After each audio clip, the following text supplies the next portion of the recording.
Halo sobat semua, jumpa lagi dengan Denbagose Channel. Bagaimana kabar sobat semua? Sebelum kita mulai cerita ini, ayo silakan subscribe, like, komen, share dan nyalakan loncengnya untuk mendapatkan notifikasi terbaru ketika Mimin upload videonya. Bab 1086, kalian telah dikepung olehku. Kak Nana juga bukan selebriti, hanya putri kaya dengan bisnis kecil dan sedikit uang lebih. Dia bisa berbuat suatu hal, sama sekali tidak memikirkan pendapat orang lain. Dia dijahati orang di atas, tentu saja dia akan mencari orang untuk membalasnya. Memangnya kenapa kalau Prilly kaya, keadaan seperti ini masih mau mengalah? Prilly mengerutkan alis, wajahnya terlihat jelek. Kak Nana, tadi di atas kita sedang bertanding, kalah atau memang harus menerimanya? Bila kamu sekarang berbuat demikian, maka keadaannya akan berubah. Kak Nana mendengus dingin, tadi di atas, kita memang bertanding, nanti, direktur besar kita akan melepaskan pakaian di hadapan begitu banyak lelaki, coba tebak menurutmu apakah aku akan menyebarkannya keluar atau tidak? Wajah Prilly menjadi muram. Kak Nana ini sedikit kelewatan, sepertinya dia sudah bersiap untuk merekamnya. Lalu menggunakan rekaman ini untuk mengancam Prilly. Sebelumnya ketika Kak Nana melepas pakaiannya, Prilly juga tidak pernah mengancamnya, juga tidak menggunakan ponsel merekamnya. Tidak disangka hati wanita ini sangat jahat. Kak Nana sama sekali bukan orang penting, statusnya juga tidak spesial. Tetapi Prilly tidak sama, dia adalah direktur Prilly Jewelry. Bila sampai video dia membuka baju tersebar keluar, maka perusahaannya akan menjadi bahan tertawaan. Sampai saat itu saham Prilly Jewelry akan jatuh, maka hal ini akan berdampak besar bagi perusahaan mereka. Dan juga nama baik Prilly akan hancur, dirinya yang mempunyai nilai tinggi sebagai pembalap, langsung tidak bernilai lagi, pakaiannya dilucuti oleh orang lain, berita ini pasti akan menjadi berita utama. Prilly merasa sedikit takut, tiba-tiba dia mundur 2 langkah. Thomas Kin justru sangat tenang, dia berdiri di depan Prilly dan melindunginya. Kak Nana tertawa dingin dan berkata, "Si Margakin, apakah kamu mau ikut campur? Aku berikan kamu kesempatan, aku lihat kemampuan mengemudimu lumayan, kamu boleh menjadi muridku, aku akan melepaskanmu." Selesai Kak Nana berkata, Thomas Kin tertawa datar. "Ini lepaskanku. Kamu mau melepaskanku, tetapi aku sama sekali tidak akan melepaskan kalian begitu sap."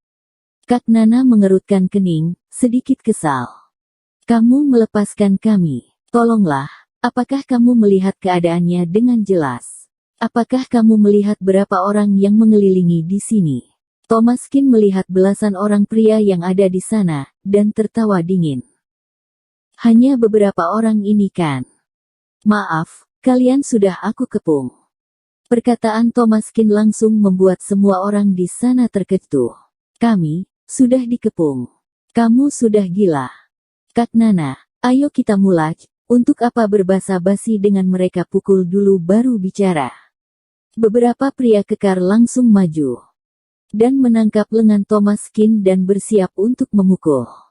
Lalu tangan mereka mencengkram bahu Thomas Kin, seperti sedang menangkap belut, sangat licin, sama sekali tidak dapat dicengkram. Thomas Kin langsung mengelak, tangannya berkilau, jarum-jarum langsung menusuk leher orang tersebut. Saat itu, para pria kekar langsung menutup mata dan terjatuh ke tanah, sama sekali tidak melawan, terjerembab di tanah. Melihat saudara mereka pingsan, semua orang terkejut, tidak tahu apa yang Thomas Kin lakukan.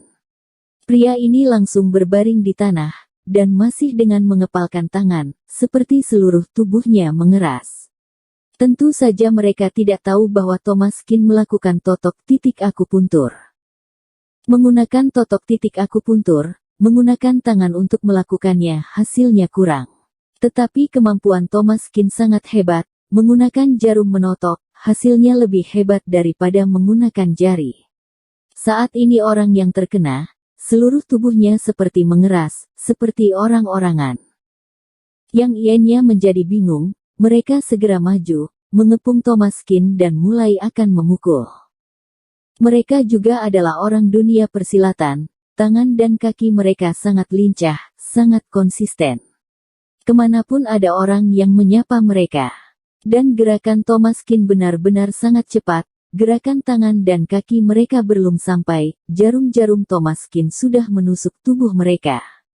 Semua orang hanya merasa sesuatu berkilauan di depan mata mereka, seolah-olah itu adalah bayangan dari Thomaskin. Wajah Kak Nana menjadi pucat, wajahnya bagaikan tertutup debu. Kamu jangan sembarangan, apakah kamu tahu apa yang ayahku lakukan? Thomaskin tertawa dingin, katakan latar belakangmu, aku mau lihat sehebat apa. Kak Nana mengeraskan rahangnya. Ayahku adalah wakil direktur Swan Company. Thomaskin terkejut, oh, kebetulan sekali, ayahmu adalah wakil direktur itu. Melihat Thomaskin ternyata berhenti, Kak Nana merasa gembira, sepertinya latar belakang ayahnya dapat membuat banyak orang terkejut. Ayahku adalah wakil direktur LV Swan Company, lebih baik kamu jangan sembarangan, kalau tidak kamu tidak akan dapat membayangkan apa yang orang-orang yang dikenal ayahku lakukan. Thomaskin menganggukkan kepala, aku mengerti. Selesai berkata dia mengeluarkan ponsel dan menelepon Julia Wang. Thomaskin langsung berkata tanpa berbasa-basi, apakah ada wakil direktur bermarga LV? Julia Wang berkata, ada apa? Thomaskin berkata, lah pecat dia. Julia Wang terkejut, lalu langsung berkata, mengerti.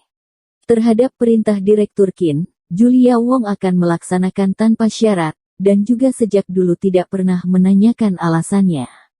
Direktur Qin menyuruhnya memecat, maka pasti ada alasan mengapa orang tersebut dipecat. Mendengar percakapan Thomaskin di telepon, Kak Nana terkejut.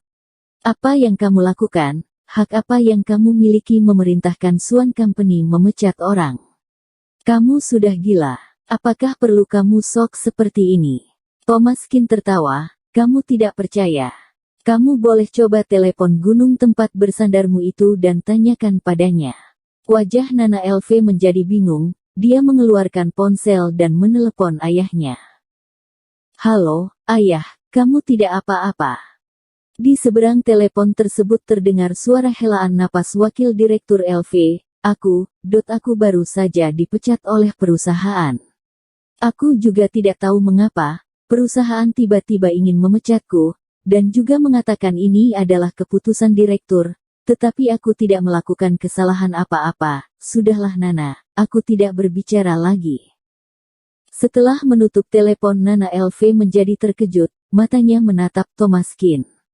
Sungguh karena telepon darinya membuat ayahnya dipecat. Kamu adalah direktur Swan Company. Thomaskin tidak menjawab, hanya tersenyum datar, katakanlah, kamu masih mempunyai backingan apa? Wajah Nana Elf menjadi sangat jelek, dan mengelengkan kepala. Dirinya mana memiliki gunung untuk bersandar lagi. Ayahnya sudah jatuh, sekarang Nana Elf hanyalah orang biasa. Thomaskin tersenyum dingin, karena tidak memiliki tempat bersandar, maka lepaskan pakaianmu. Wajah Nana Elf langsung berubah. Kamu mau apa? Thomaskin tersenyum dingin, aku ini perhitungan, sangat pedendam, menggunakan cara orang lain untuk menghabisi orang tersebut, kamu pernah mendengarkan perkataan ini kan?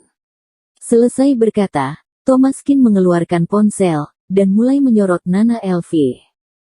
Prilly Hu tertawa, Nana LV, ini adalah apa yang kamu tanam itulah yang kamu tuai, cepat lepaskan pakaianmu, sepaskan semuanya, kau mau melihat kamu malu. Nana LV tidak dapat berbuat apa-apa, dia hanya dapat melepas pakaiannya, sambil meneteskan air mata, kebencian dan penyesalan berkecamuk di dalam hatinya, dirinya merasa sangat menyesal.